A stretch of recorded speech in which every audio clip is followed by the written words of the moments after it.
Thursday, October 17th, 2019. Digital Trends Live is about to start. Here are some of the topics we'll be covering on today's show. For the first time ever, NASA will be conducting an all-female spacewalk at the International Space Station as astronauts Christina Koch and Jessica Meyer will venture out to conduct repairs. And we'll head to our New York studio where Jeremy Kaplan will be interviewing Joe DeSana, the CEO and founder of Spartan, the world's largest obstacle race with more than 250 events worldwide. And we'll have another edition of Work Life, where Ciara Pressler will join us to dispense her advice on how to handle burnout, and I will reenact this video shot for shot. And Real News is back with Aaron Keeney and Riley Wynn, as they'll talk about some of the big movies that'll be at the box office this weekend, including Zombieland 2 Double Tap.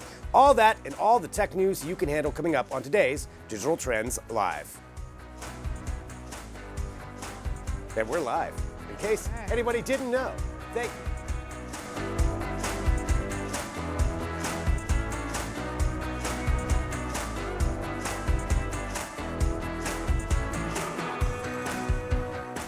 Just like to keep everybody on their toes around here. Right, yeah. It's an important part. Edge of their seats. At the edge of your seat, you never know what's going to happen on Digital Trends Live. Hello, everyone. This is Digital Trends Live. Thanks for joining us wherever you find us. We do appreciate it. We broadcast live every weekday, 9 a.m. Pacific, noon Eastern, bringing you tech headlines, news, interviews, discussions, and more, all while broadcasting live across a number of different platforms. We're on Periscope, Twitter, Twitch, Facebook, LinkedIn Live, YouTube, Dailymotion, Apple News, 2 different mobile apps, a smart television app, and at digitaltrends.com/live. So wherever you are, you can interact, drop in your comments, your questions as we go throughout the show. We always appreciate those. But let's get it started right now. I'm Greg Nibbler, joined by Adrian Warner. Hello, Adrian. Hello, good morning. Good morning. We have all the tech news you can handle. I realize I said that at the beginning. It's legally speaking, this is all people can handle. You are legally bound to prepare me for the insane amount of news that we have. Insane amount. Insane. That we're going to pack in right now. So let's get started. Talking about some trending topics. Netflix is certainly in the news today because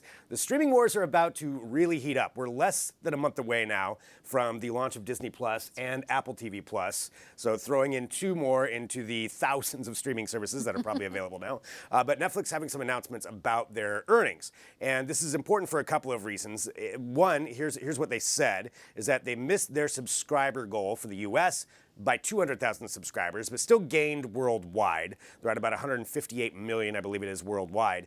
But they said that they think part of the reason people didn't subscribe was because of that dollar price increase that they had earlier this year. So I want to ask you, is that enough? Is $1 enough for you to not subscribe? No, not for me personally. Okay. I could understand where it could be, a problem for some people with, tighter wallets or something like that. So Netflix is one of the key subscriber, services that I have in my rotation. I have Hulu, I have Netflix, and then sometimes I sprinkle in HBO if I'm feeling sassy. Right, if the mood strikes you. But I mean, I think that's something that a lot of people, though, are thinking about right now. So part of this report, they said that they believe that dollar price increase partly inhibited some growth, but also they believe that, with more content coming out, with more streaming services, logically, it's going to be tougher to keep people on the service, even if you are Netflix. So their solution is to invest heavily in more content. This is something they've been doing for a while, billions of dollars in original content. They did say that Stranger Things Season 3 seemed to be the one thing that kept people around, which I would imagine that is the case with a blockbuster show like that. That makes a lot of sense, but yet it's not coming back for several years. So what are they going to do in the meantime? They're still investing an insane amount in other original content, including high-profile movies. We've talked about a couple of those that are going to come forth, even one with Martin Scorsese, and yes, that is kind of what they're banking on, is saying that we have something for really every household. Yeah. I can also think of too, they now have the Great British Bake Off. Which I know that is a big show for a lot of people around the office. I hear it being yelled back and forth about the Great British Bake Off. And, I haven't watched it myself, but I understand it's a big deal. But content is going to be key. Yeah, and they're this is them kind of admitting that they're going to have to stay afloat in this huge barrage of streaming content, essentially, that they're going to be up against, like you said, Disney Plus, Apple News, and worldwide they kind of have the subscriber level to boast that they can stay afloat that way. But as those streaming services launch in other markets, we'll see if that still is the case. Definitely, yeah, because you'll see both of those start spreading out worldwide. I don't know where they're launching right to start off with, but it's the same kind of plan because they're both going after Netflix, along with everybody else who's already out there, Hulu, HBO, and the impending services, the HBO Max, I think with Warner Media and NBC. I wasn't aware of that one. Oh yeah, within There's the next too many year, to keep up with. it's a lot of streaming services. So that content thing is going to be the driving factor, and you have to see how many survive. I mean, you would think Netflix is going to survive, right? But some of these other ones, who knows? And you'll have to see too: are companies going to be forced to keep instituting these price increases? Like, is Netflix going to increase their price again at some point?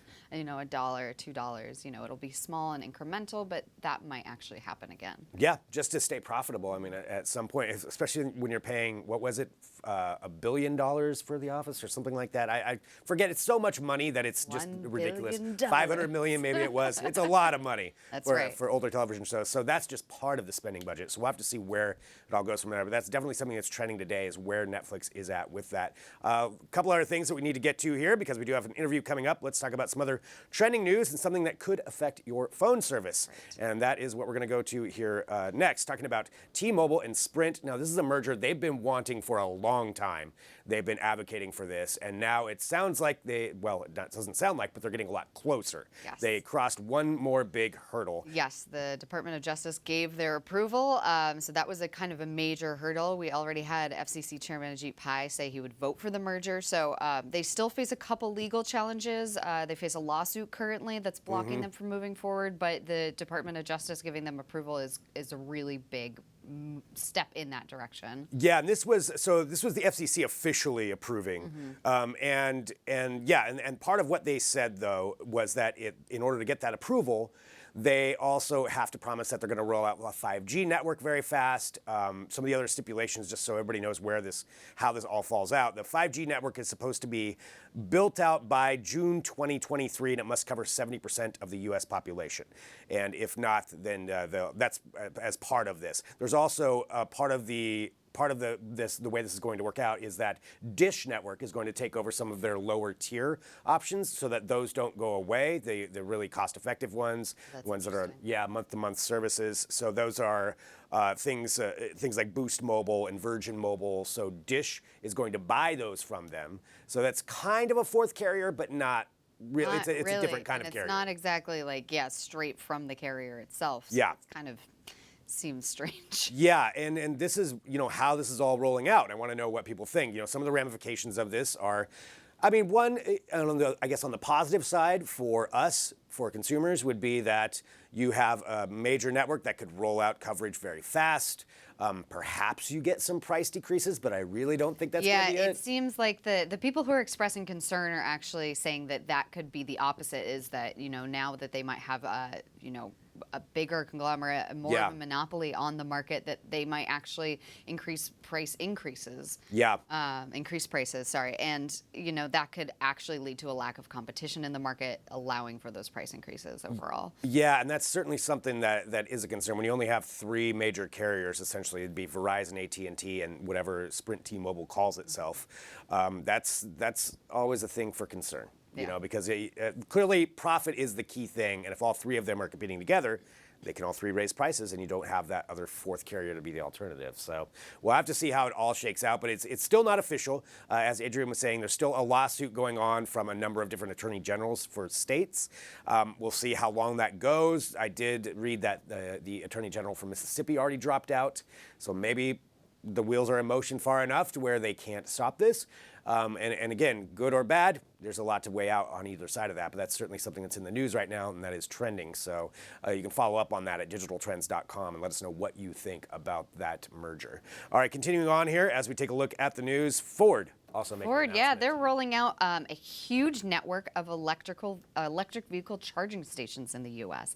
And this is very interesting because they don't actually have any electric vehicles yet on the market. So they don't offer any of those, but they have announced that they will be offering the largest network of charging stations over any auto carrier, including Tesla.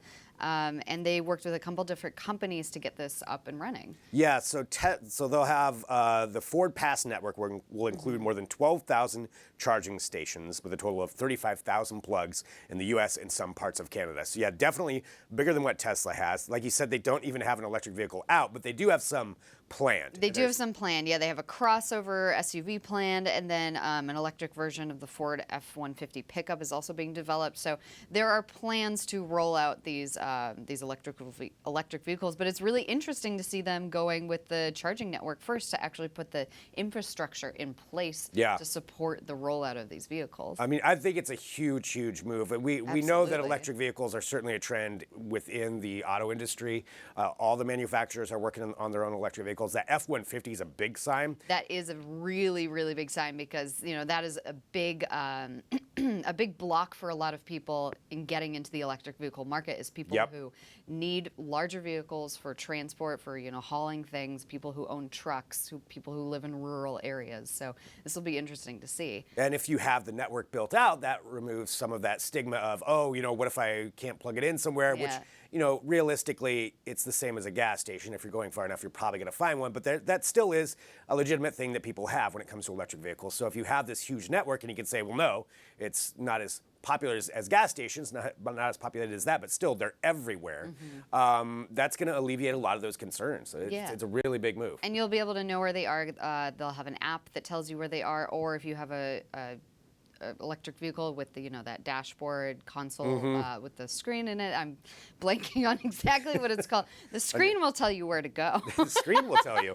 But that is something that Ford is rolling out. So it'll be, again, a big move by them. We'll see if Tesla has a response to that, because now Tesla has legitimate competition when it comes to this, at least once the vehicles start coming out. So a big move on that. Let us know what you think about that. You can read more at digitaltrends.com. And the final story last but not least, we are going to be able to watch NASA's first all-female spacewalk online. It's going to be live streaming. They're going to be repairing some things on the International Space Station this Friday, October 18th. And it's huge. I mean, it is the first time that it's an all-female team. There's certainly been women who have done spacewalks before, but it's always been with a male counterpart. So this is a big day. This was delayed. Yes, this was originally supposed to happen in March, and we may all remember that there were technical difficulties because they didn't have the right size spacesuits. Yeah, of all the things, female astronauts. For some reason, that's just kind of unnerving. Yeah. That they don't have a spacesuit. Like, where else are the spacesuits then? Right. If they're not on the space station. It's not like you can go get one off the rack. Right. Yeah. I'll just head down to Walmart and get a new spacesuit.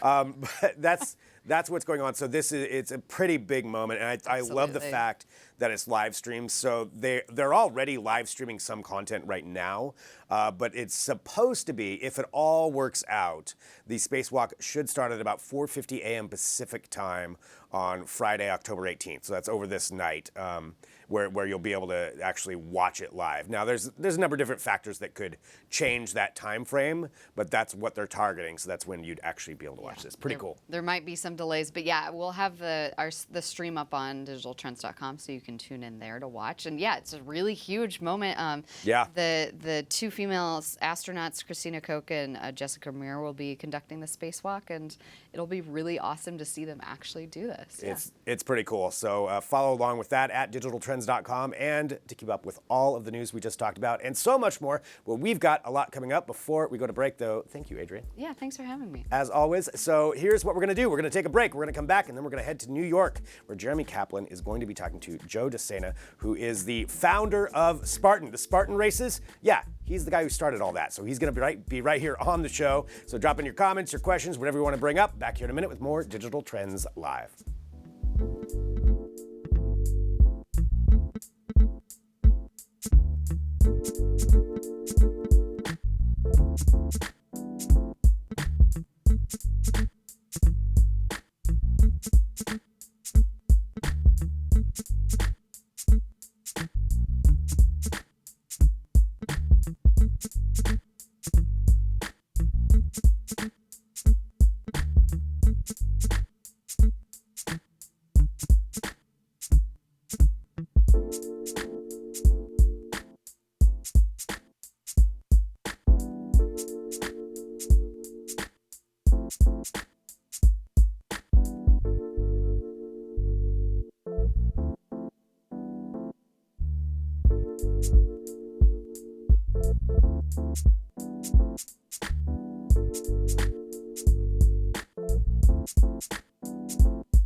Welcome back to Digital Trends Live. Thank you for joining us. We broadcast live here every weekday, so hit that subscribe button, whatever platform you're on. That way you get the notifications when we do go live. And we're here in our Portland, Oregon studio, but we're heading to New York now, where Jeremy Kaplan, our editor-in-chief, is standing by with Joe DeSena, the founder of the Spartan races. So cool. We're going to hand it over right now. Jeremy, take it away.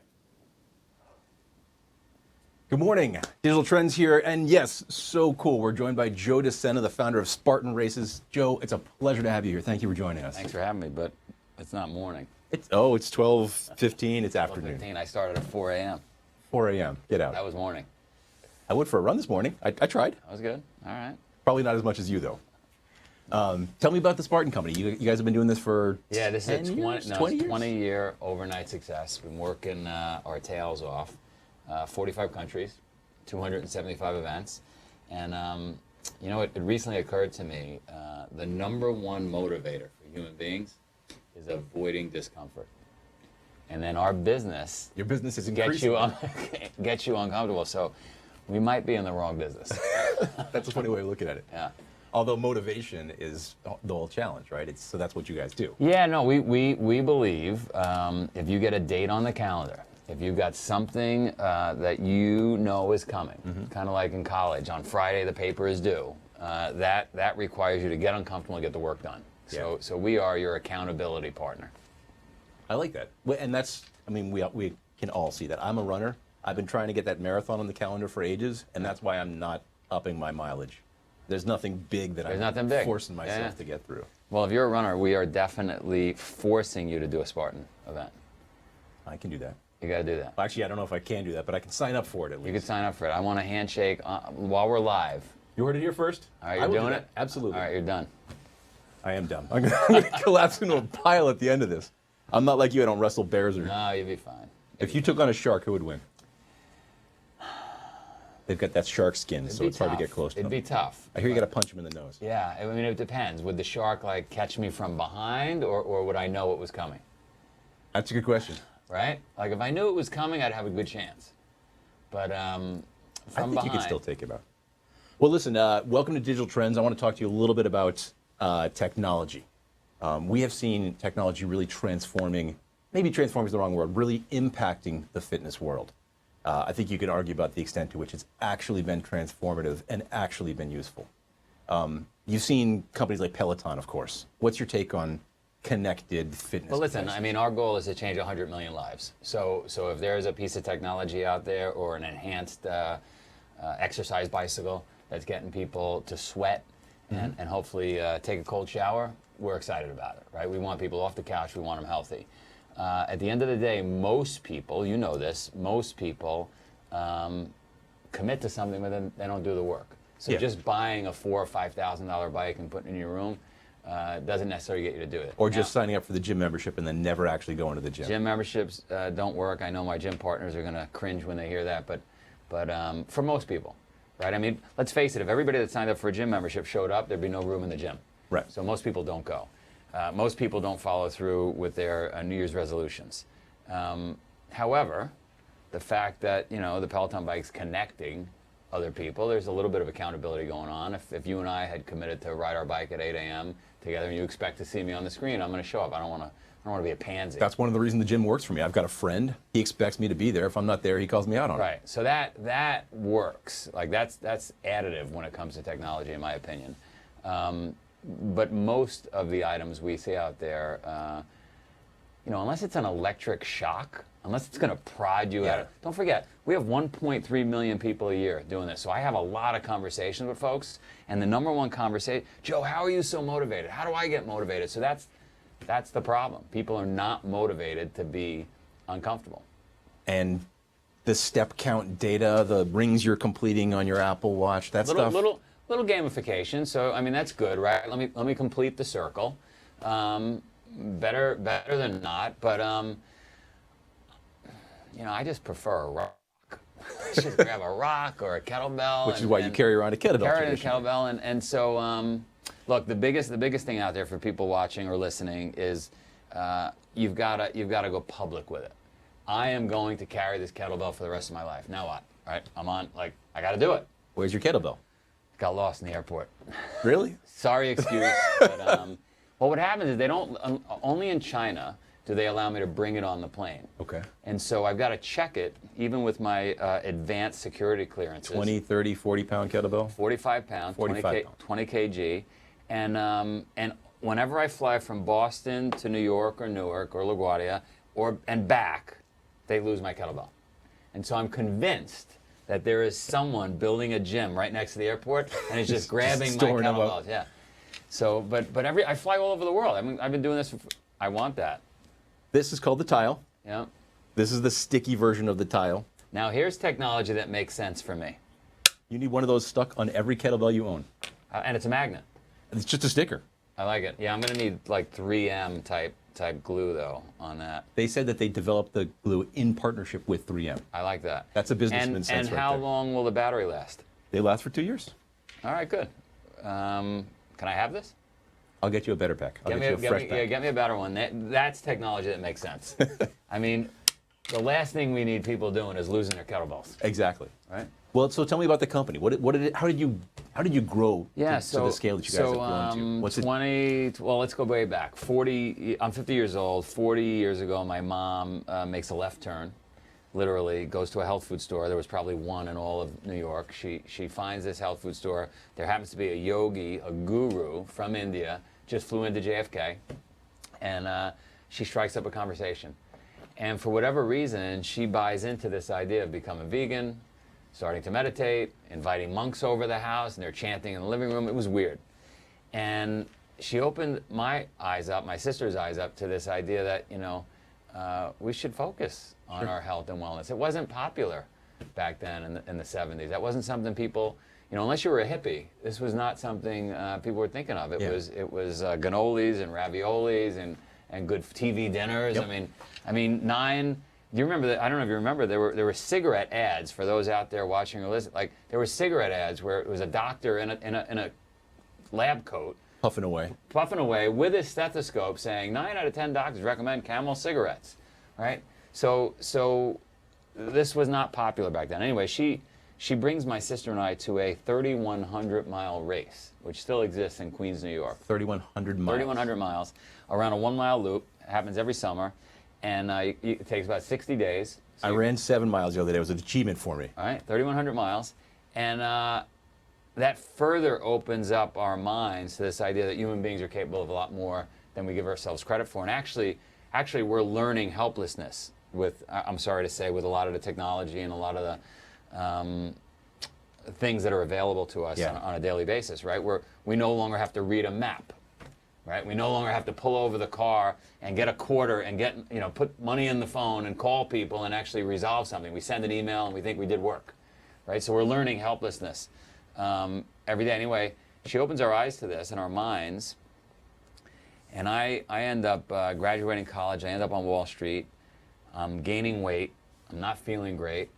And my mother's pitch comes back into my life, and I start doing yoga, and I start meditating again, and I start eating healthy, and I start feeling good.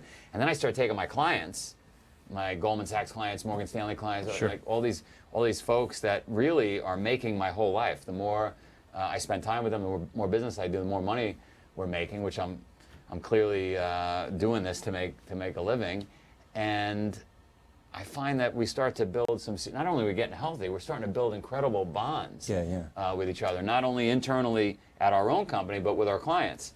So then I start doing more crazy stuff, and the crazier the race I hear about, the Iditarod across Alaska, Death Valley has bad water, 135 miles, it's 137 degrees, I'm in, right? And I'm loving it, and I'm feeling alive. And the people I'm with, I'm building better relationships with, and it's making me humble and making me have more gratitude. And so I'm an entrepreneur, and I'm doing all these races, and I'm feeling good, and I want people to get healthy, and so Spartan was born. Spartan's born. Spartan's really... And then the crazier the race, the bigger the event, the more likely people are to actually commit to getting that stuff done. No, that's right. And we got the greatest name in the world. I mean, I would argue with Richard Branson, Virgin's a cool name, but Spartan's a better name. And people, it's really a yogi wrapped in like a badass outer shell. Yeah. Because I love that. It's ancient principles that we're teaching. and we're just getting people back to their roots. And you know what we're doing? We're introducing people to themselves. I love that. Right? Joe, I could talk to you all day. I'm going to throw out my Fitbits when I get back to the office, but we gotta take a break. So get a heavy Fitbit. Get like a 20-pounder. They should make 45-pounders. Fitbit, we need 45-pound 45-pound. kettlebell-sized. Yay, attach it to your wrist. Thank you very much for coming in. You heard I'm committed to doing a Spartan race now. Thanks for that. I don't know if I appreciate it or not, but I'm in. We got to cut away for a quick break, but we'll be back right after this. Stay tuned.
Hey, Jeremy Kaplan again from Digital Trends. Welcome back. Lots and lots of cool tech to talk about here on the show, of course. We are joined today by Jay Van Buren. Jay, pleasure to meet you. Jay, very good to meet you. Thank you for coming. Jay is the CEO of... Yeah, well, we're excited to have you. Jay is the CEO of Membit, which is an augmented reality company. Augmented reality, of course, the next big thing every time we talk about it and never actually getting there. I think you guys might have what it takes. Very true, yes. So, and as far as what it takes, our theory is it's all about content. Yes. It's all about making things that people care about, because the technology is changing, humans are still the same. Yeah. Humans need stories, and they need something that connects to their heart. And so one of the reasons that we pivoted to working with art and launched our new art-focused brand, which is called Airy, is that some of the most engaging stuff that we were doing with Membit was the things where artists were using it. So we thought that was a good direction to take it in. Artists are using it for all kinds of things that really move people, things that are beautiful, things that create a sense of wonder. That's the reason to use augmented reality. One of the things I always thought was going to be a big thing with augmented reality was travel, right? It puts you in a different place. Yeah. The first thing I do whenever I go somewhere else is like taking to the museum. So how can we transform the museum experience through AR? Not just VR, but AR. Totally. Well, and one of the things that I think, so there's kind of two ways to do AR with a museum. One of them is, there are several people doing this now, where you go into a museum and now you're using your phone and you're seeing the exhibits that are there, but you're also seeing additional information about it, right? Yeah, exactly. The thing I kept thinking about was, though, that's fine, and that's an interesting use case. But the thing that I keep thinking about with a museum is if you think about what a museum really is, the collection is just a bunch of stuff. It's really the expertise and the knowledge of the curators that is really the institution of the museum. So one thing that AR could do is it could actually take the museum outside the walls of the museum. So you could take the knowledge and expertise of the curators and you could actually apply it to the whole city and let people see the whole city as if it was a museum. I like this. And to get that story and the information about, like, you know, why is this here? What does this mean? Like all of those kinds of things that you get out of a museum, you could do that in the real world. I got excited. I'm getting distracted.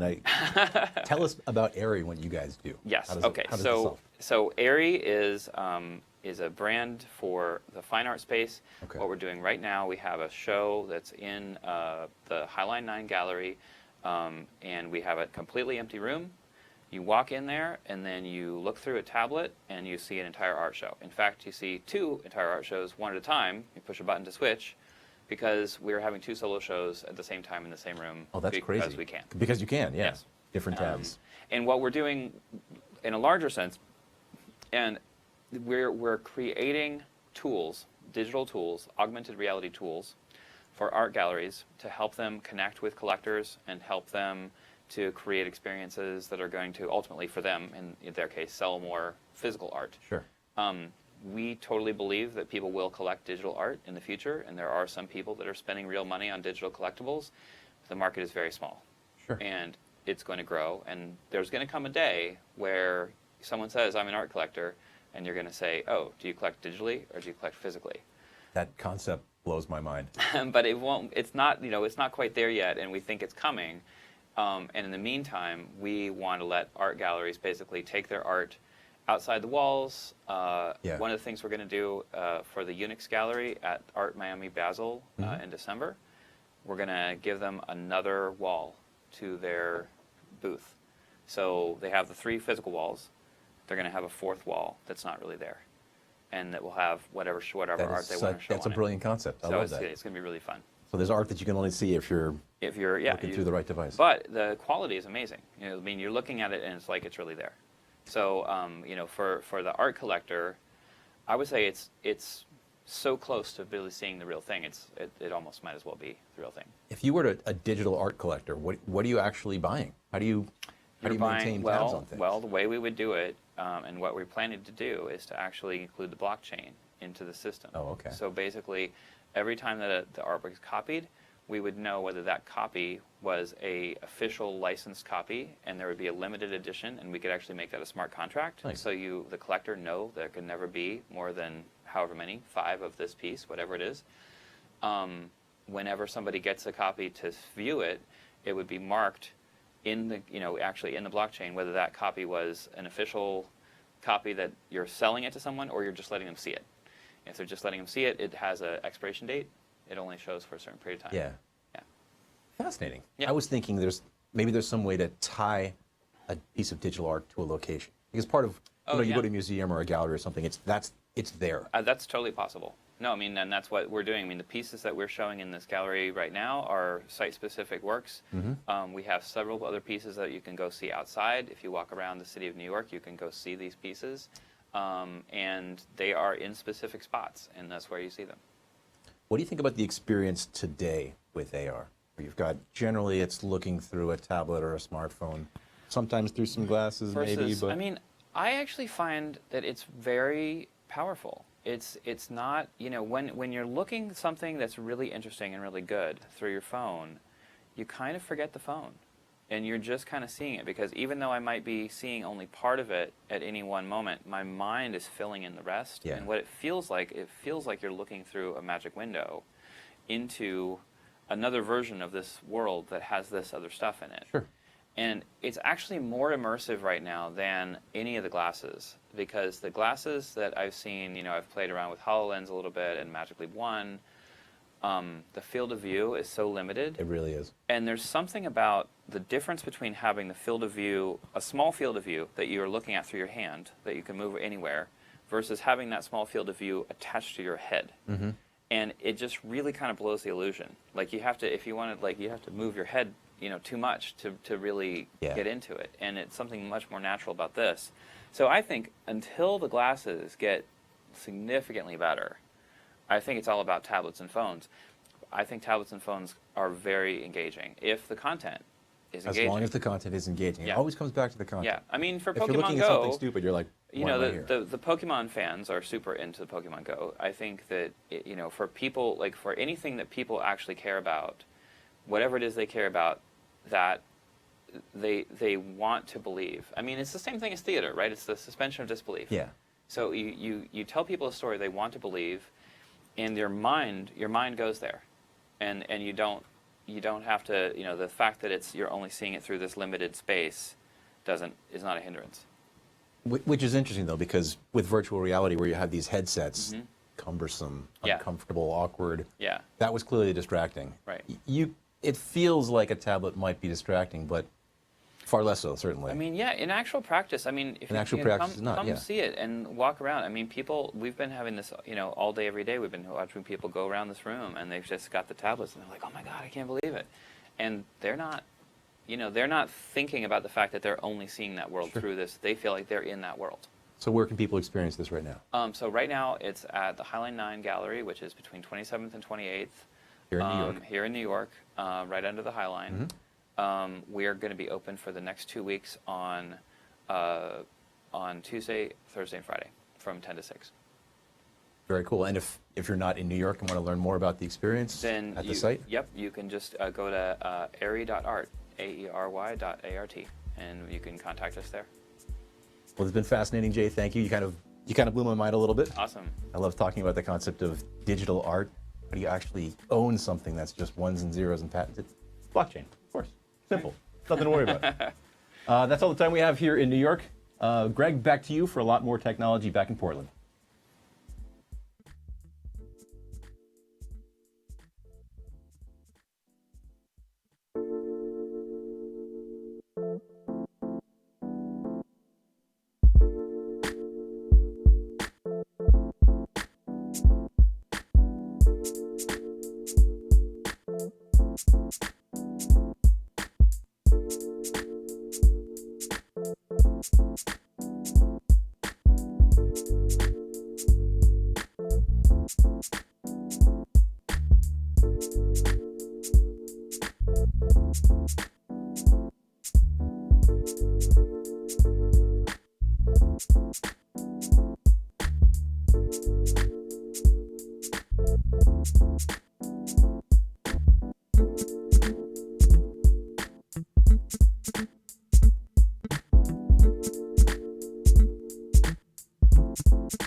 And welcome back to Digital Trends Live. Thank you for joining us. Hit that subscribe button, get the notifications every time we go live. And today, it is time for another segment of Work Life. I'm Greg Nibbler, joined by Ciara Pressler. Hello. I'm Ciara Pressler. You're Ciara Pressler. That's you, right there. me.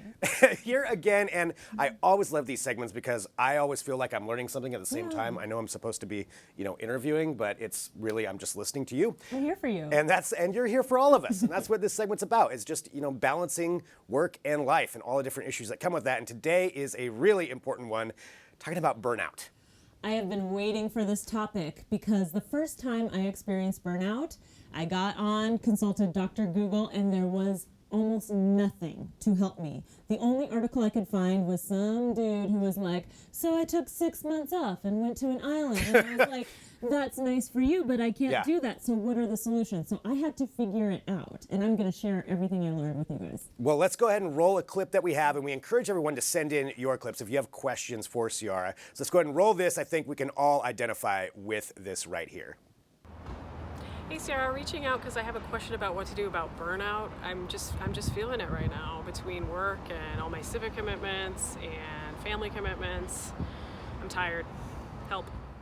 Right? I mean, that's something that everybody can relate to. We've all experienced that, but I mean, even diagnosing what it is can be hard. So I'm turning it over to you. Yeah. You walk us through this. Well, the funny thing in looking this up, it doesn't get diagnosed because it's not really a recognized medical condition. Only recently did the World Health Organization start to acknowledge burnout as a real thing. So we're really early in even figuring out what it is. But it is specifically workplace related. So it is something you get from work. Okay. Yeah. But the most important thing to understand is the difference between stress and burnout, because we throw that word around like, oh, I'm so burned out. Right. The difference between stress and burnout is that stress is gone when you remove the stressor. In burnout, you're just like at that low level, and even when maybe the stressful situation goes away, the project finishes, even if you have a major win, you're still feeling burnout, you're still feeling really depleted. So it's much harder to solve than stress. That's a really interesting way to look at it. I never thought about that. So yeah, if you have something that's really stressful and all of a sudden, oh, well, I feel great again. But this just continues on no matter what's happening. Yeah, it's a low grade, I would call it a work depression, Okay. another word we throw around a lot. Oh, I feel so depressed. Right. Well, circumstances change and you don't anymore. But if you have clinical depression, which they think may be an underlying, cause of experiencing burnout, then you can't just bounce back. Yeah. When circumstances change, your whole body, it's really a physical, a mental, and emotional condition. And to get yourself back up above the line where you can experience life like a normal person again can be really challenging. So if you're trying to self-diagnose, and I know it's still new in the era of understanding what it is, but what are some of the general symptoms that you'll notice? Absolutely. Well, for me, the first time I really hit burnout, like true burnout, was about 3 years ago. I was in the first year of my startup, and, you think everything's going to go great, and then your projections are always off. Things take longer than you want them to. I felt like I was doing everything by myself. I didn't have enough help. And so all those circumstances combined to make me feel like, oh my gosh, what's going on, right? Like this right here. Exactly. Yeah. Except maybe with like a tenth of that energy. Like I wish I could have been able to like punch a computer, but I was just really lethargic. I could show up for my clients when they came in. Yeah. But, on the weekends, I was like staying in all weekend, like on that couch, streaming that Netflix, probably not eating as well as I should have. Right. I was just depleted. Yeah. And I feel like that's something that, certainly a lot of people have experienced when it comes to that. Yeah. Understanding, burnout as a thing. So those are certainly some good symptoms. What do you do about it? What do you do about it? How do you solve that? Yes. Well, the first and best piece of advice, if you can manage it, is take 6 months off and go to an island. Yeah, travel more. Yes. And, for some of us, we have a flexible enough schedule. If you work remotely, if you work for yourself and you don't have to be in person with your clients or at your business every day, I used to prevent burnout and stress or depression in the winter by working from Mexico for a few weeks. And it really actually wasn't that expensive. I sublet my apartment in Manhattan. I went to Mexico and it was fine. Great. So if you can take some time off, if you can use those vacation days, please do it. They're there for a reason. Right. Your job wants you to be there and be fully present. So go away, even if it's just a week, and turn the phone off. Don't keep working remotely. I feel like that's a key thing, like even just disconnecting from that. Like I just go camping just because I know my phone doesn't work up there. So I'm like, well, whatever the emails are, I cannot answer those. So Exactly. just disconnecting that aspect. I have a super secret retreat place that I go where there's no phone service, so I can't get on my phone even if I want to. It's in the middle of the forest in Oregon. I love it there. Perfect. It might be the same place. Yes. And 2 days. 2 days is all it takes.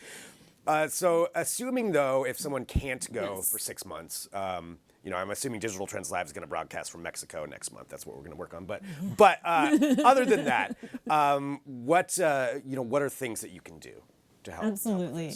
So it really is similar to some of the treatments around, like if you've experienced depression before. So eating better can help, not having the food going into your body that's going to like deplete your energy even more. I'm a super caffeine addict, so I'm still drinking coffee no matter what. I don't know what you're talking about. Yeah. Getting some exercise and some relaxation. So making sure you're getting enough sleep. Turning that phone off when you don't have to have it on, being really real with yourself about what's necessary. It's going to take longer than if you could take time off altogether. But here are some other things that people don't think of. First of all, the most important thing is to have secure connections with other people. And I talk about this all the time because my company Pregame is about getting entrepreneurs and professionals together in person to have that real moral support, right? It's almost like group therapy sometimes. I was just telling you, somebody cries once a week, But having people that you can talk to about what's really going on, because we're in an age where we're all posturing on social media about, how great we're doing. And I think that can lead to burnout because the person you're putting forth into the world is not what's really going on. Right, because you're afraid to put out anything vulnerable on there. Exactly. So make sure you have an inner circle, 2 or 3 friends that you can talk to about what's really going on, who you know have your back. Okay, this is all great advice. Anything else for the long term to maybe try to prevent it? Exactly. Prevention is what it's all about. So you want to build resiliency, and resiliency is the ability to bounce back, right? When you're starting to spiral down. Because I always say, I'm starting to spiral. If I get past this line, it's all over. I can't get back up. So you want to make sure you stay above the line. And that is, again, watching your mental health, physical health, emotional health, and spiritual health. So whatever you do, meditation, going to the forest, spending time with friends, having a hobby, having a life and an identity outside of work. Right, and so determining that line is something that each individual person kind of has to figure out for themselves, I'm assuming? Yeah, you have to be conscious enough to know when you're starting to spiral. You can feel it physically. Right. And that's why something like a mindfulness practice is so useful, because you'll be more attentive to how your body's doing, because it really starts with the physical. Also, if you are, using our friends that are legal in some states and not others to escape, it might be harder to really sense what's really going on with your body. So just be aware. That makes sense. Yeah. So set those lines for yourself and understand what's going on. Great advice. This is what we get every time from Ciara for work life. And I want to make sure, is there anything else that you want people to know just about burnout? I mean, we've covered a lot. Yeah, we need to take the stigma out of it. It's something that happens, hopefully your work is sympathetic to it. You can take a personal day, you can take a few days off, but, have people in your life who know what's really going on with you. It's going to prevent, that real depression. It's going to prevent things from getting worse. Well, and a great way for that is pregame. If we can let everybody know a little bit more about that, see? Yeah, absolutely. Come to pregame. We got your back, and we will help you solve your problems proactively and also give you a hug if you need it. And how can everybody follow you? I am on the socials at The Mayoress. You can follow Pregame for more pro tips at Pregame Mag on Twitter and Insta. Well, thank you so much once again for such great advice. And you can check out all the previous segments of Work Life as well. Just go to digitaltrends.com. Great advice, no matter what it is. And that's why we love these segments, because you help us all. Thank you. You're welcome. And we have more coming up. So thank you, everybody, for joining us here on Digital Trends Live. Hit that subscribe button. Make sure you get notifications when we do go live. And coming up next, we are going to have some more interviews, some more tech, some more things we're going to be discussing. And we appreciate everybody who joins us. So stick around. Back here in a minute with more Digital Trends Live.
Welcome back to Digital Trends Live. Thank you, everyone, for joining us. We broadcast live here every weekday, and we appreciate you tuning in. So drop in your comments, your questions as we go throughout the show. Right now, I want to bring you up to date on some more trending tech news, and we're going back to the space side of things. Yesterday, we talked about the new spacesuits for NASA that they're going to be using for their Artemis program when we go back to the moon, but let's talk about something a little bit closer to Earth, but still in space, and that is Virgin Galactic. So there's a number of different companies working on commercial space tourism, and Virgin Galactic is certainly at the forefront of that with their plans to send people into space. You can already sign up for one of their flights when they do finally start taking off. They can changing the date on that part, but nonetheless, we now know what you're going to be wearing when you do go up because they unveiled the Virgin Galactic spacesuits yesterday. So that is in partnership with Under Armour, and the suits themselves don't look quite like you would see for a NASA mission, and that is because it's not like you're going to be going out and walking in space. You're just going to be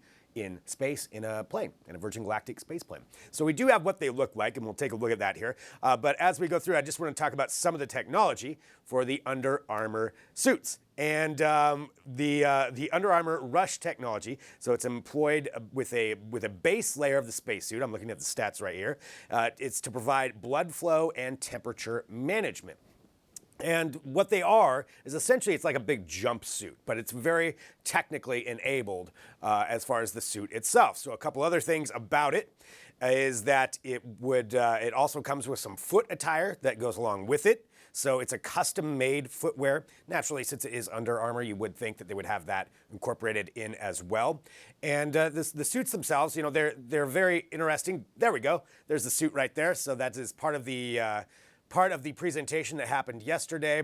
You can see, obviously, Richard Branson wearing that around, but that's what they look like. It's not really what you would typically think. It looks like more something out of a, I don't know, maybe a sci-fi movie where you see people wearing uniforms on a space flight. So that's what we're looking at with this. But the design, like I said, is very, very interesting. So they have this hover foam and mesh material that goes along with it, and it's pretty cool. So if you want to see more of these, if you want to get one yourself, but you don't quite have the money to go into space yourself, well, there's good news. Eventually, these are going to be sold. Now, I don't know why you would want to buy it necessarily if it's going to be really expensive. We don't know how much if you're not going to space, but they will have them for sale. So that's what those first passengers for the Virgin Galactic commercial space flight are going to be utilizing. So pretty cool, though, to see those out there. And it's great just for space tourism in general, just how much interest there is on everything. I want to remind everybody as well that later on tomorrow morning, you'll be able to watch the first all-female spacewalk outside the International Space Station. You can check out details on that and the Virgin Galactic suits at digitaltrends.com. All right, let's continue on and talk about some other trending tech news. This is a story that's been trending actually for about 24 hours, and it has to do with a robot, and it's coming from, in particular, a robot from OpenAI. So they have this robotic hand they've been working on. Now, that's not necessarily unique in its own right. We've seen a lot of robotic hands anymore, dime a dozen hands. But this one is called Dactyl. And what Dactyl is now in the news for is for solving a Rubik's Cube. Again, not the first time this has happened either. We've seen some robots, there was one that solved a Rubik's Cube in like 0.4 seconds. But there's a particular thing with OpenAI's Dactyl that is important with this. One, it's with one hand. So you can see it kind of going around there. It seems like it's taking a long time. It's a little bit clunky. But the technology behind it is really pretty groundbreaking. And the reason for that is that it is learning as it's going through. So this is robotic hand powered by this AI is figuring out how to solve this thing as it's doing it. So it learns the texture, it learns the feel, it learns how to change it up.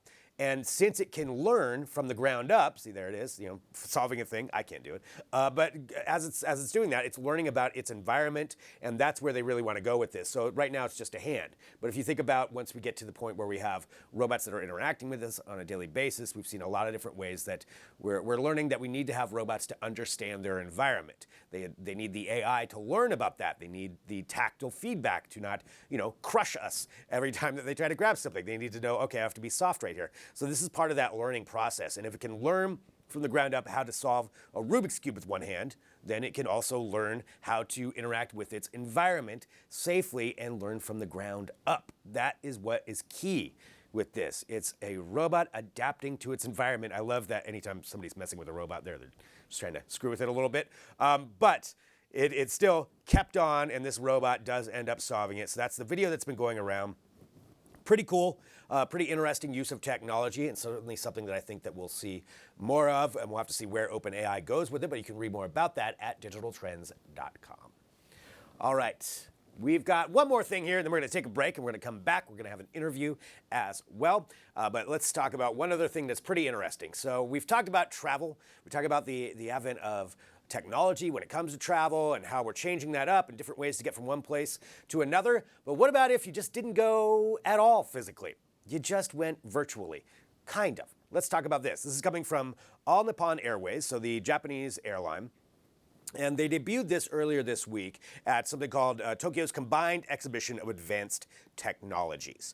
And what they are advocating is the idea that you may not need to take a plane anywhere. It's interesting coming from an airline, that you would just be able to virtually go somewhere and have an avatar there waiting for you.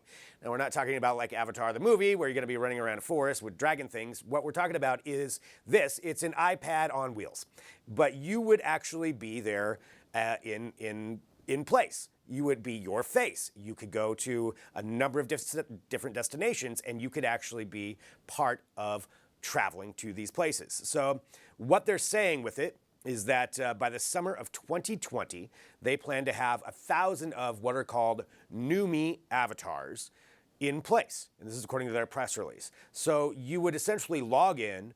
We don't know how exactly the pay part of it would work, but you would log in and then you'd zoom around wherever you're at. There's an example of Numi right there. And that would be your face on that. So they're saying you could go to all kinds of different destinations where you would be. They're talking about sporting events or certainly at the Olympics in Tokyo. This is going to be a big thing. We've seen a few companies talking about this kind of technology. But you could go to an aquarium, and it's your face as you're touring around. Now, these things have existed for a while. We actually had one similar to this here in Portland. But this one is much more dexterous. You can zoom around, look up, look down, and so it really is like you're actually there. I want to know what people think about this. Is this something you would want to utilize? I like the idea for something like the Olympics, because it's not feasible for all of us to go to Tokyo for the 2020 Olympics, but I guess if we could log in with that and just tool around the stadium for a little bit, kind of cool. I don't know about the shopping aspect. That's another thing that they're showing is where you could go shop for things. But this is, I think we're going to see more and more of this. And certainly if ANA, All Nippon Airways, which is huge, is investing in this, then they see a lot of potential with it as well. There she is, just tooling around. Don't look over your shoulder. So that's what we're talking about with this, and just using these avatars. I want to know what people think, what your thoughts are on this kind of travel, but certainly an alternative that some people are putting forward. So that's just bringing you up to date on some trending tech news, and that's what we like to do here at Digital Trends Live. So let's do this. We're going to take a break. We're going to come back. We have a lot to talk about and a lot to cover here on the show. And I appreciate everybody who joins in live. It's always fun having this interaction with you and seeing your comments as they come through. Up next, we're going to be talking to the CEO and president of Cryo Cure. They have a revolutionary patent-pending process and machinery that dries and cures cannabis and hemp in 24 to 36 hours. That's really fast. So we're going to talk about the technology behind that, some of their history in the industry. If you have questions, drop those into the chat. We're back here in a minute with more Digital Trends Live.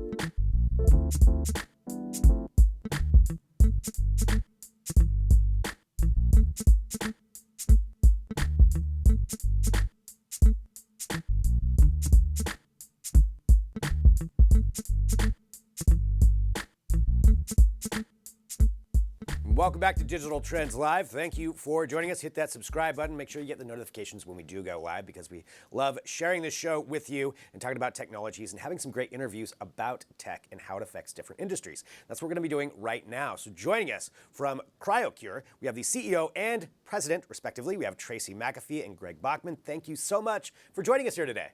Hi. Hi, thanks for having us, Greg. I'm excited to talk about this technology that you have. It's really, really fascinating, but I want to give everybody just a bit of a background first, maybe about the two of you, because you have such extensive history in this field. But can we find out a little bit about how you got into this and how you got to the point where you're at now? Well, I've been in the cannabis industry myself for about 15 years. Just in this industry, we've realized a problem that a lot of people have, which is curing and drying their cannabis or their hemp. It's a long process, it's a tedious process to do it the right way. In some climates and some conditions, it's really not optimal, so it's difficult. And especially in the medical market, we see a lot of inferior product on the shelves in dispensaries. So it's kind of, this was our way of trying to figure out and speed up and kind of eliminate human error in the whole curing process. It's the most critical step that could make or break your harvest, is curing and drying properly.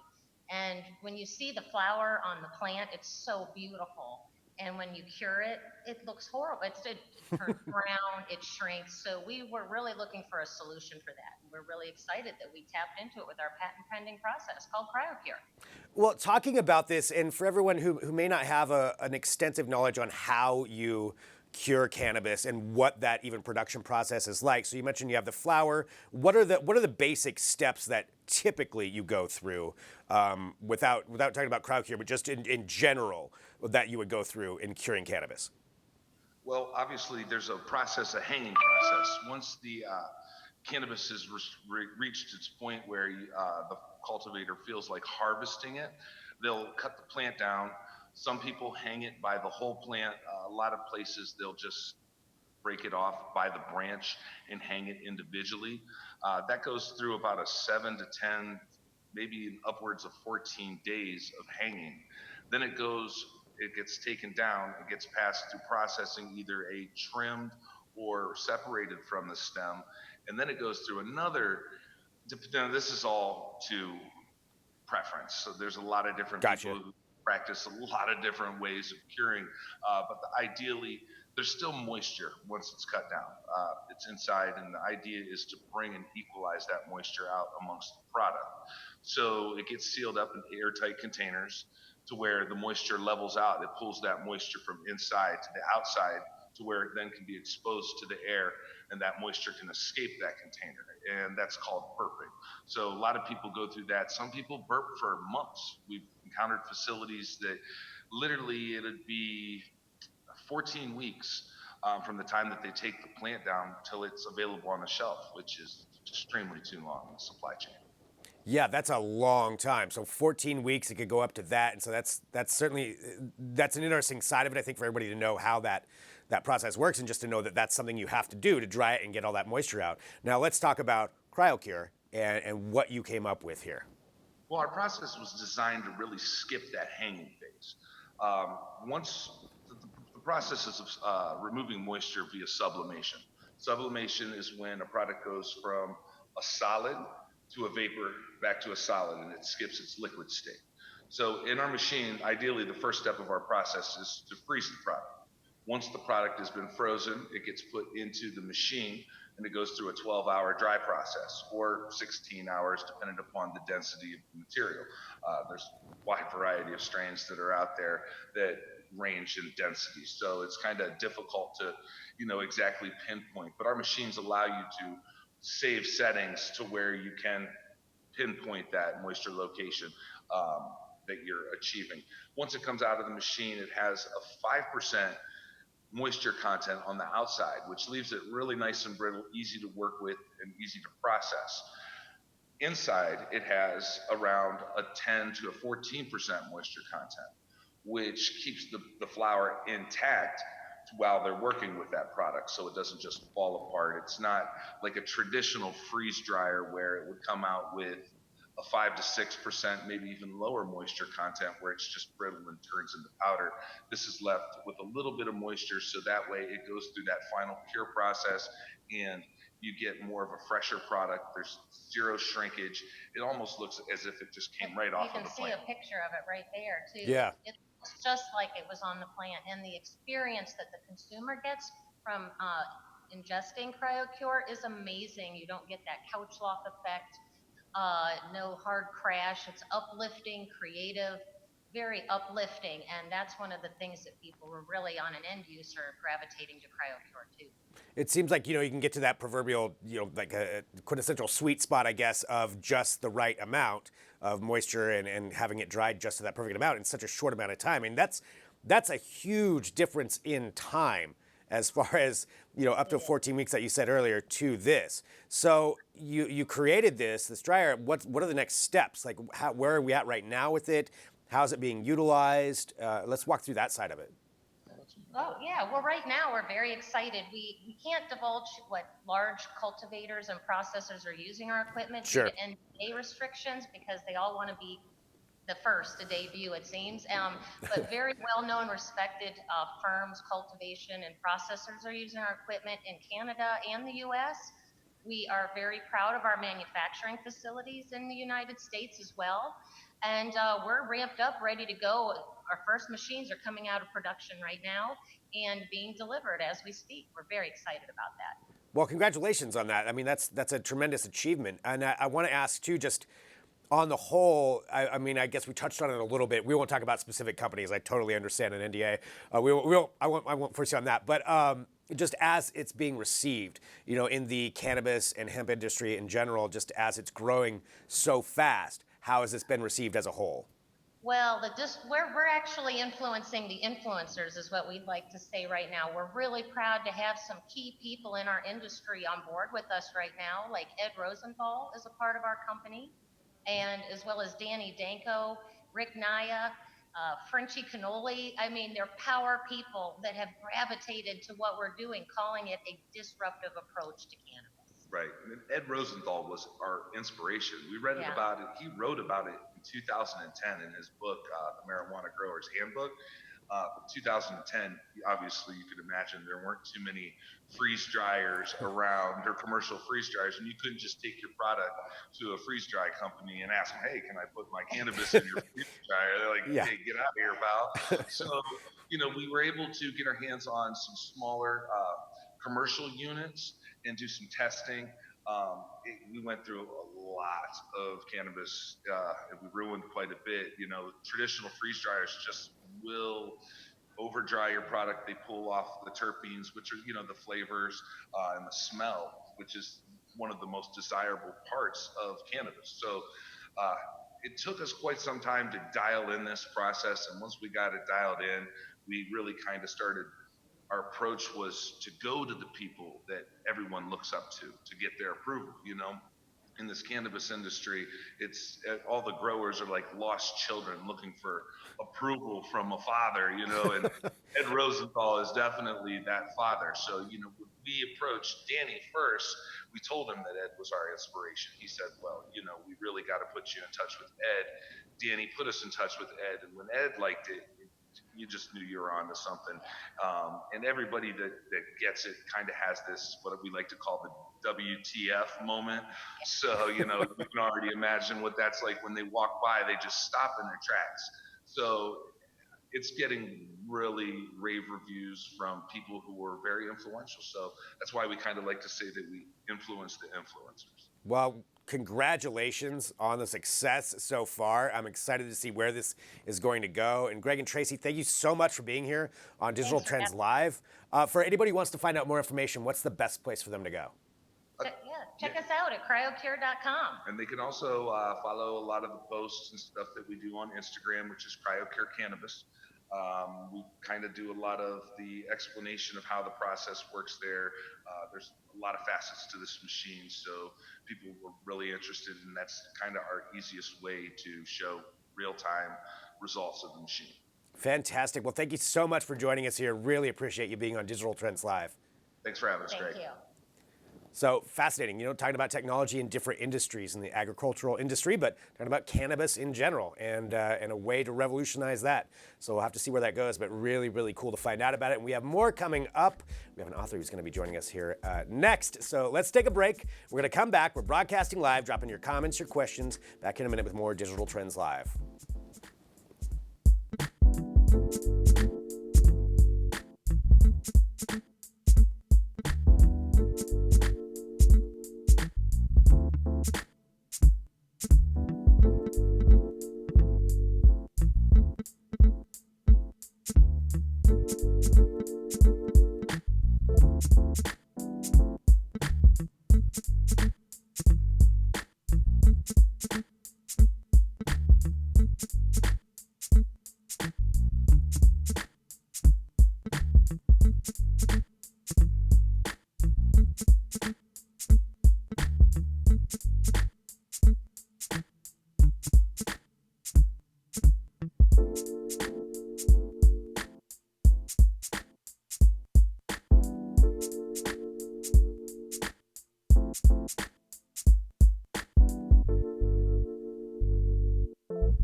This is Digital Trends Live. I'm Greg Nibbler. Thank you for watching wherever you are. You can drop in your comments and questions as we go throughout the show. And cryptocurrency is certainly a topic that we have talked about a lot here on the show, and we have somebody who's definitely an expert in that, and I can tell you just by the title of his book, Confessions of a Crypto Millionaire. We have joining us right now, we have Dan Conway. Dan, thanks for being here on the show.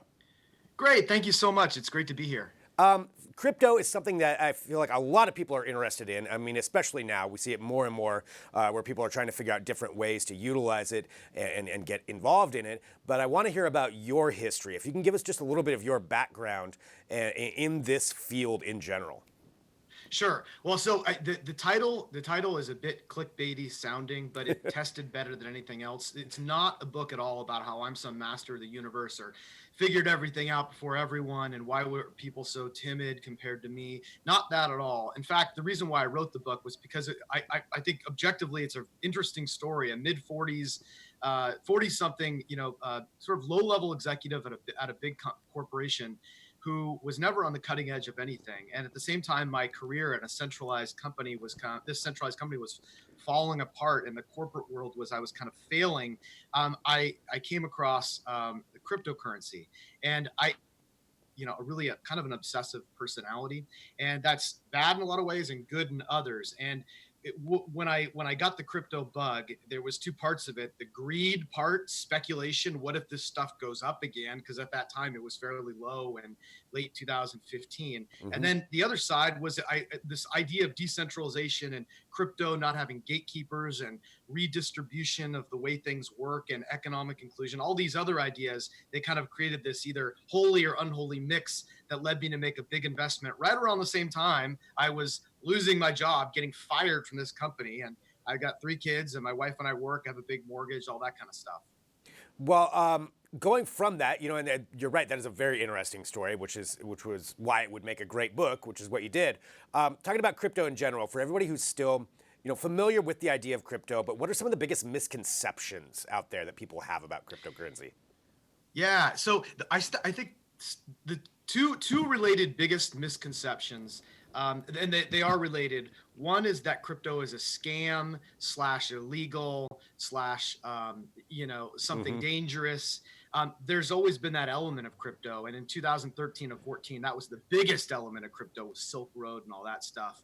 But these days, there are hundreds of thousands of developers working on products that have nothing to do with crime or money laundering or anything. The vast majority of crypto projects that are really kind of coming up have nothing to do with that.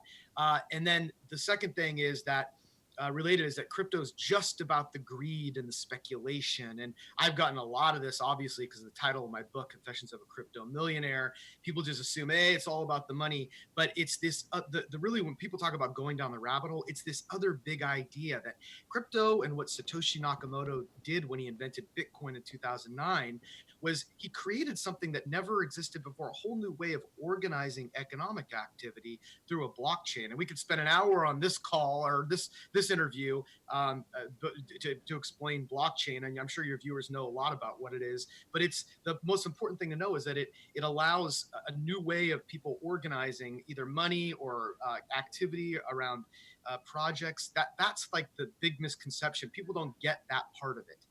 Well, and I agree with all of that. Those are definitely things that I think people have misconceptions on. And talking about the industry now, though, things that people are aware of, we're seeing more and more corporations, because you mentioned there's so many people getting involved in cryptocurrency and creating coins and all of that. But certainly one of the biggest ones has been Facebook with this project Libra that we've seen really come out of the gates with all of these partners, and now slowly some of these partners are falling off. Can we get your opinion and your thoughts on Project Libra, where you think that's at, and how you think that's going to affect the industry? So I would say, at first blush, because crypto is sort of based on cypherpunk ethos, it's very punk rock. A lot of people immediately just dismissed it entirely. Other more serious people like Eric Voorhees of Shapeshift, kind of OGs of crypto, looked at the technology and they said, well, I don't believe in the centralization piece of it, but it has taken some really interesting crypto blockchain best practices and put them to use. Ultimately, where I come down is that I don't think that Libra is regulated enough for the regulators and the folks that are not comfortable with any of this cypherpunk punk rock stuff. And it's not decentralized enough to get the crypto crazies that I hang out with excited about it. So I think also, I mean, you couldn't pick a worse company to be leading this effort in Facebook right now, considering everything else that's going on with them. My prediction is that it never really launches to a wider audience. I don't necessarily root against them, but I'm not excited about it. Well, and certainly with all of these companies that are peeling away from it too, it does seem less and less likely. Now, talking about just a massive cryptocurrency like that in general, like you said, there's going to have to be some regulation, but it has to be this balance. Do you think there's a place for that in the world right now? Yeah, I absolutely do. I mean, I think, listen, nothing is a panacea. Crypto and blockchain, it's not going to create a utopia in the world where we're all running around and hugging each other and things like that. But what do is it's a strong tool to address things like income inequality. Not the fact that all these disadvantaged people are going to own these tokens that go up, although there'll maybe be some of that, but it opens up folks to participate in the economy through crypto that otherwise wouldn't be unbanked. That's one thing.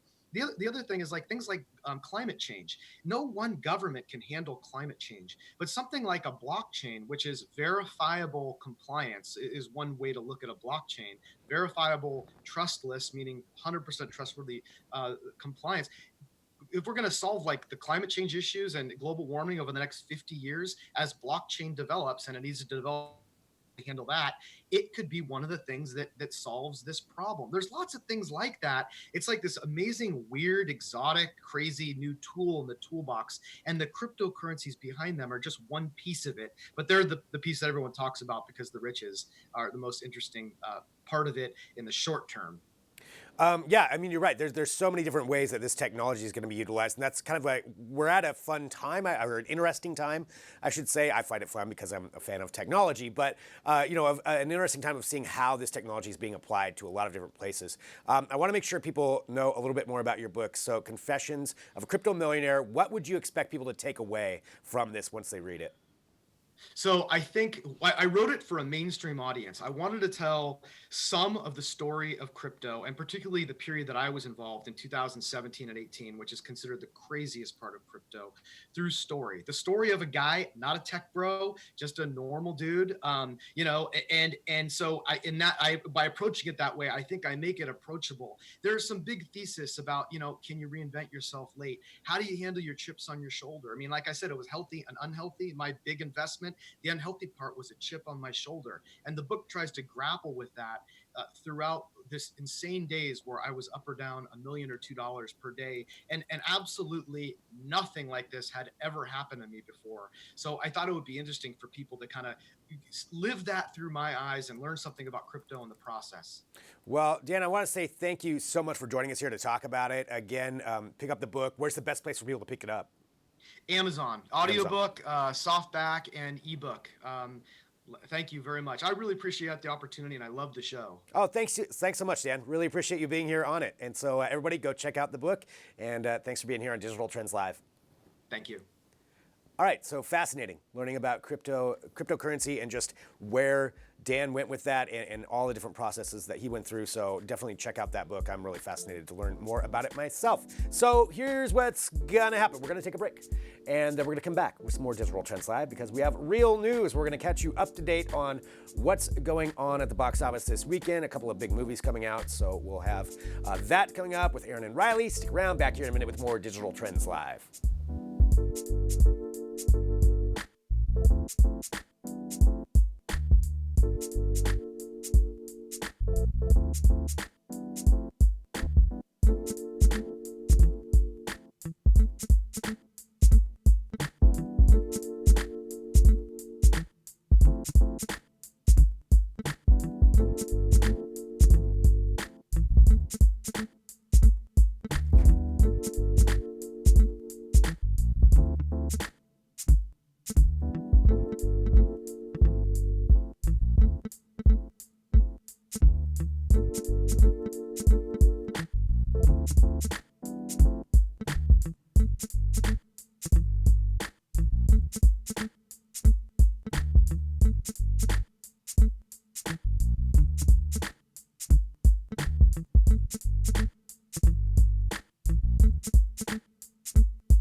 Hi, I'm Erin Keeney. And I'm Riley Wynn. And this is Real News, the show that helps you decide what movies deserve your money at the box office this weekend.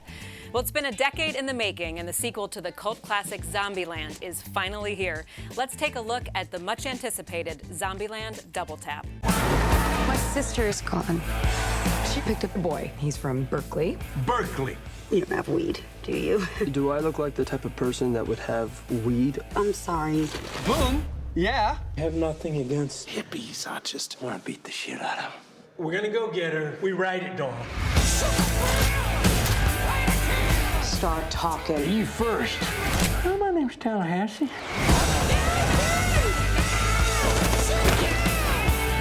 Die, zombie! Light 'em up! Zombieland Double Tap brings back all the elements we love from the first film, along with some new twists and turns that I can't wait for. Yeah. And guess what, Aaron? What? The band is back together. Yes. That's right, the original stars are returning. Woody Harrelson, Jesse Eisenberg, Abigail Breslin, and Emma Stone are all back for the sequel. Apparently, Woody Harrelson, though, wanted to make sure that the script was absolutely right for this one. Well, luckily, the original writers are back, as is the original director, Ruben Fleischer, who's coming off his huge success of Sony's Venom. I'm really excited to see some of the new survivors in this one. We're going to see Zoe Deutsch. She plays an optimistic ditz that they find in the freezer of the Pinkberry at the mall. Yeah, and also Rosario Dawson, who's really great in everything. And she plays the tough survivor Nevada, who shares Tallahassee's obsession with Elvis. So that's going to be a fun element too.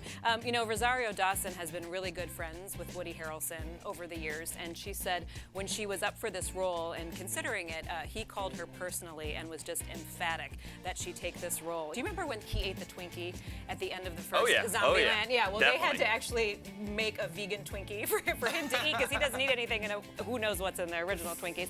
Also, his famous hat that Tallahassee wears, he was adamant that it came from a company that uses recycled truck tarps to make these hats. Yeah. Another great callback to the original film, we do have another character returning.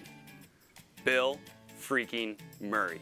That's right, Aaron. Yes, he is back. You may be thinking, hey, didn't he die in the first film? Yes, you are correct. He did die. Somehow, possibly through a resurrection, he's going to be back for Zombieland Double Tap. And he's not alone. What? He's not alone, no. His ghost-busting friend Dan Aykroyd is joining as well. Oh, yeah. I can't wait to see those two interact. I think it's going to be like grumpy old men, but zombified. I think it's going to be a really fun dynamic. Well, do you remember the original Zombieland won critical acclaim, and it developed this huge cult following after it left the theaters. So I think with these original writers back, director, cast, and all of these incredible new additions to the film, this is going to be really exciting to see in the theaters. I'm excited. Zombieland Double Tap hits theaters October 18th. Next up, a horror film about two lighthouse keepers whose isolation pushes them over the edge. Let's take a look at The Lighthouse. What?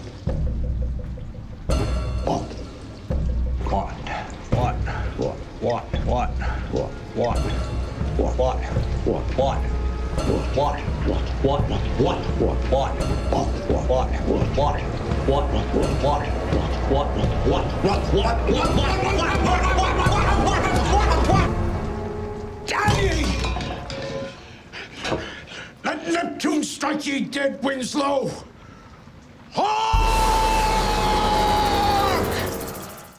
This black and white film chronicles a story of two lighthouse keepers. The two men are faced with loneliness and solitude, and they begin to lose their sanity as they face their worst and darkest nightmares.